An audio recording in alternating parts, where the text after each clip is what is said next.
Salut à tous, alors c'est Frédéric Delavier. Ce soir, je voulais vous faire une petite vidéo pour vous parler du monothéisme. Alors, je ne suis pas là pour parler des rituels, de l'histoire plus ou moins romancée des prophètes, mais plus profondément pour vous parler de l'évolution du monothéisme et de la façon dont le monothéisme s'est imposé dans l'humanité et quelles ont été ces phases successives dans l'humanité, comment il est vécu et compris par les hommes. Pour cela, je vais vous lire un petit texte qui, je l'espère, vous fera comprendre comment a évolué le monothéisme. Ce petit texte s'appelle « Les trois phases du monothéisme ». Dieu est avec nous. Nous représentons son peuple. Nous vivons sous ses lois. Elles ne s'appliquent qu'à nous. Les autres hommes sont nos ennemis, une concurrence à éliminer, ou mieux, des êtres à exploiter ou à ignorer. Ensuite vint la conscience de l'universalité du message. Dieu est avec nous, l'humanité est son peuple, et tous les hommes doivent comprendre qu'ils doivent accueillir en eux cette conscience d'unité pour vivre en frères sous les mêmes lois divines. Mais cela ne marche pas, car les hommes préfèrent rester en communauté fermée et soudée par la croyance en un Dieu moralisateur qui leur est propre et dont les lois ne s'appliquent qu'à eux, leur permettant ainsi de piller ou d'asservir plus facilement et sans remords le reste d'une humanité qu'ils ont déshumanisée. Alors, nous comprîmes que si des hommes ne voulaient pas vivre en frères, et s'ils voulaient continuer à exploiter ou piller ceux qui ne prient pas le même Dieu, et qu'ils excluent de ce fait de leur groupe, nous ne leur laisserons pour le bien de l'humanité que deux solutions. Soit être des frères humains vivant en harmonie avec nous, sous les mêmes lois, soit ne plus être. Alors voilà un peu comment, c'est symbolique, mais comment s'est développé le monothéisme. Le monothéisme, la croyance en Dieu, comme je vous l'ai déjà expliqué, est inhérente à l'homme et vient de sa capacité de manier et des notions de temps données par sa bipédie. Vous n'avez qu'à voir les vidéos que j'ai faites sur le sujet, qui lui permettent d'indiquer où il va et d'indiquer d'où il vient par des gestes au départ, donnés par la libération des bras, de mettre des sons sur ces gestes et ensuite d'avoir un mot pour montrer où il va et un mot pour montrer d'où il vient, qui veut dire, en fin de compte, ce mot qui veut dire le passé et, ces mots qui veulent dire le passé et le futur, lui permettant ainsi d'incorporer dans son langage des notions de temps qui lui permettent de préméditer des actions et de mieux mémoriser des actions passées fondamentales en expliquant ce qui s'est passé. Si tu n'as pas de notion de temps dans ton langage, tu ne peux pas générer une humanité civilisée. C'est ainsi que cette capacité à utiliser des notions de temps dans son langage a tout de suite enclenché la notion d'esprit et de divinité. Pourquoi ? Parce que cette capacité par le langage à se projeter spirituellement dans un futur hypothétique et un passé mémoriel, donc de se concevoir décorporisé, donc en dehors de son corps, dans d'autres lieux et d'autres temps, te permet de concevoir la notion d'esprit. Donc, esprit des ancêtres, esprit de la nature, ensuite esprit primordial, et ensuite esprit des dieux et esprit du Dieu unique qui génère le monde. Donc l'apparition progressive d'un monothéisme qui vient en fin de compte de notre structure et bipède, notre capacité à manier des notions de temps et notre évolution par cette structure bipède, par notre langage qui nous permet de concevoir par ces notions de temps l'esprit décorporé, donc la spiritualité, l'esprit en dehors du corps, capable de vivre en dehors de la chair. C'est comme ça que Dieu est apparu.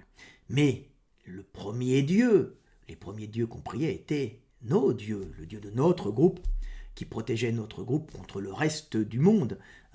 Donc un Dieu extérieur à l'homme et un Dieu qu'on implore, à qui on fait des sacrifices et qui défend l'humanité, c'est-à-dire notre groupe, les autres humains étant nos ennemis, qui sont des ennemis caloriques, si vous voulez, qui sont des concurrences énergétiques et reproductrices, qui sont sur le même territoire de chasse ou qui viennent nous piller. Donc nous avons nos propres dieux qui nous unissent, unis autour des croyances et des rites, le rite d'un dieu qui est né d'une certaine façon, avec certains prophètes, ou toute une mythologie, mais qui représente en fin de compte les esprits de notre groupe, qui protègent notre groupe, en fin de compte qui protègent un patrimoine génétique adapté à un milieu, les autres étant nos ennemis. C'est la grande lutte de la vie, des organismes qui sont soudés, des sociétés qui représentent un organisme avec un patrimoine génétique particulier qui se bat contre d'autres organismes qui sont d'autres civilisations, d'autres groupes humains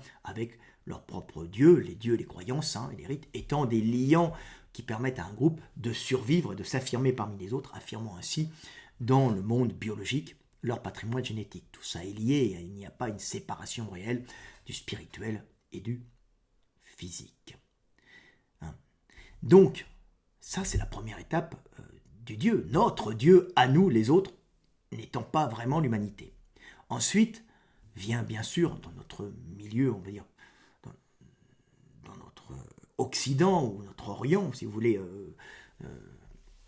Moyen-Orient, dont les croyances sont montées en Occident, arrive, si vous voulez, le christianisme qui est l'apparition d'un Dieu qui n'est pas un Dieu qui agit pour un groupe particulier, mais qui est un Dieu qui est pour l'humanité, c'est le christianisme, et un Dieu qu'il faut accueillir en soi. Ce n'est plus un Dieu que l'on prie extérieur, qui va punir nos ennemis et favoriser notre groupe qui récupère l'énergie, mais un Dieu universel, qui est le Dieu de tous les hommes, et un Dieu que l'on prie et que l'on aime, pour lequel on se sacrifie, et on essaye de convertir les autres hommes à cette fraternité, en fin de compte, d'un Dieu que l'on accueille en nous. On accueille l'Esprit de Dieu en nous par le baptême. C'est le Dieu des chrétiens, le Dieu du christianisme qui est progressivement apparu et qui a commencé à s'imposer. Mais malheureusement, les hommes continuent à garder ce besoin de prier leur Dieu et de mettre de côté l'humanité. Et c'est là qu'est apparu, dans cette humanité primitive, si vous voulez, ce monothéisme, qui était quand même des monothéismes à la base primitifs, le grand saut, c'est de faire passer un Dieu extérieur à un Dieu intérieur. Donc on intériorise notre Dieu, il vient en nous, l'Esprit Saint, le Saint-Esprit. C'est de faire apparaître un Dieu universel, qui est repris par l'islam du prophète. Je ne parle pas de ce qu'est devenu l'islam, mais je parle du bon qui a été fait avec Mohammed. Je ne parle pas de ce qu'est devenu l'islam, il faut faire une grande différence, mais je parle de l'apparition de Mohammed et des monothéismes, et de la conception du monothéisme. Et la conception du monothéisme de Mohammed qui est apparu dans un milieu très dur, c'est un Dieu, effectivement, qui reste universel, mais ce n'est plus un Dieu qui est prié dans une petite communauté. On essaye, à la rigueur, de baptiser les autres, mais là, c'est un Dieu qu'on va imposer à ceux qui te combattent, qu'on va imposer aux autres, à la base, mais pas pour les écraser, pas pour les dominer, mais plus simplement pour les faire vivre sous la même loi. C'est-à-dire que le grand trajet qui a été fait par Mohammed, c'est de reprendre cette idée de Dieu universel, un Dieu qui est applicable à tous les peuples, mais comme les peuples veulent conserver leur unité génétique et continuent à se battre entre eux, l'islam de Mohammed, qui était dans un petit milieu de tribu, dans un milieu assez pauvre, en vérité, avec des oasis, des hommes qui gardaient des points d'eau. C'était un milieu pauvre, mais très riche par si vous voulez, les routes commerciales qu'était cette région, mais avec plein de tribus qui se faisaient la guerre. Et à ce moment-là, Mohammed est arrivé et a imposé, par la force, un Dieu unique à tous les hommes, mais pas pour écraser les peuples, pour les faire vivre sous une même loi, c'est-à-dire la loi de Dieu. Quand Mohammed est rentré dans la Mecque, Mohammed a imposé aux Mécois vaincus la croyance, on va dire, en un Dieu unique, l'obligation de croire en un Dieu unique. Les croyances existaient déjà en des dieux uniques, qui ne serait qu'un seul Dieu, avec ses lois propres, ses rites. Et c'était ça, ou la mort, le sabre, l'esclavage, ou dégagé. Mais sous des lois où ils étaient les égales de ceux qui leur imposaient cette croyance. Ce qui est un pas encore, puisque, en général, à l'époque, dans ce milieu très dur, celui qui était vaincu était écrasé et n'avait pas le droit de vivre en égal. Là, on vient, on domine et on donne l'égalité et on ne s'impose pas à en être supérieur. Alors bien sûr, c'est le 7e siècle, c'est la période de Mohammed, je ne parle pas de ce qui est arrivé après, je ne parle bien sûr pas de on va dire, des rites, de leur utilité actuelle, je parle bien plus profondément des changements. On passe d'un Dieu qui est notre Dieu et pas celui des autres, à un Dieu universel mais qu'on n'impose pas, qui est quasiment impossible à imposer puisque les hommes, par leur nature profonde, veulent avant tout faire valoir l'intérêt génétique de leur groupe par rapport aux autres groupes, ce qui est purement biologique, ce qui passe à tout niveau. Les guerres et les conflits entre humains, entre sociétés, sont toujours des conflits énergétiques entre groupes faisant valoir leurs intérêts énergétiques et leur patrimoine génétique. Arrive à ce moment-là cette espèce de religion d'islam et Mohammed, qui peut être considéré comme le dernier prophète, pas par les croyances qu'il impose. Les croyances, c'est des rites, ils peuvent varier d'un endroit à l'autre, ce n'est pas ça qui est important, c'est le fait d'imposer une croyance, non pas pour écraser un peuple, mais pour empêcher justement la création de groupes qui veulent faire valoir leurs intérêts et pas celui de la communauté humaine dans son ensemble.